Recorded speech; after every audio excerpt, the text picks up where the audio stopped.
তৌহিদি জনতা তোমার জন্য পাগল। তুমি মরো নাই, তুমি আমাদেরকে পাগল বানাই দিয়ে গেছো। আল্লাহর কাছে আমরা সবাই দোয়া করি, আল্লাহ যেন আমার ভাই শহীদ শরীফ ওসমান হাদিকে জান্নাতুল ফিরদাউসের মেহমান হিসাবে কবুল করেন।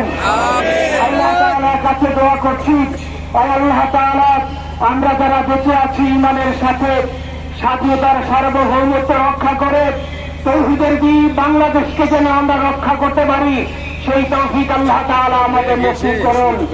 আপনাদের সবার কাছে দোয়া চাচ্ছি। আমার মেজো ভাই ওমর ফারুক সাথে ছিল, ওর জন্য আপনারা দোয়া করবেন। আমার ছোট বোন নাসিমা অ্যাবনর্মাল হয়ে গেছে, তাকে চিকিৎসা করাচ্ছি, ডাক্তারবাবুকে অনেক বেশি সমস্যা। আমাদের পরিবারের জন্য একটু দোয়া করবেন। আমাদের আর কোনো চাওয়া পাওয়া নাই।